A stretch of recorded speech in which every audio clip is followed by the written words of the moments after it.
Well, one of the primary products of interest to us is pharmaceuticals because wastewater treatment plants, as they exist now, are not designed to remove pharmaceuticals from the wastewater stream.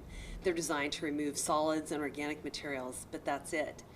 So in the Bay Area, most wastewater treatment plants drain either to a river like the Napa River or to ultimately to the San Francisco Bay.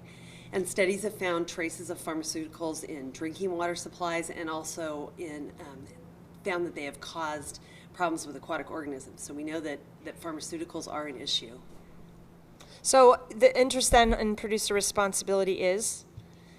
Well, we would like to see the pharmaceutical manufacturers be responsible for what happens to their products that don't end up being used. About $225 billion worth of prescriptions are written every year, but studies have shown that only about 60% of those are actually used, and the rest, the other 40%, have to be disposed of. So people need to get rid of it. They don't know what to do, and the common wisdom used to be to flush them down the drain, and of course now we know that that is no longer a good idea.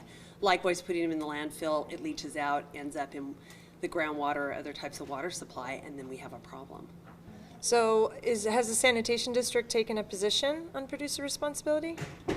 We've not taken an official position, but we are concerned because right now we team with other local agencies to do pharmaceutical collections, and we provide pickup locations where people can drop that off, but we're having to fund that.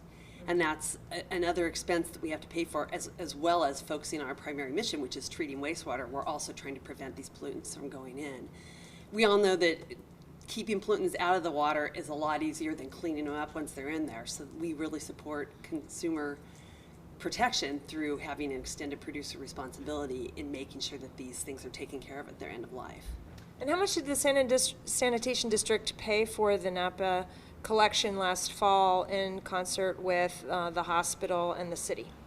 We paid probably a little bit over $1,000 for advertising and then staff time to fund it.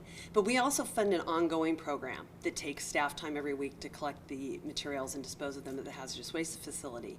And then those costs are, of course, picked up by the hazardous waste facility, funded by all the local government agencies.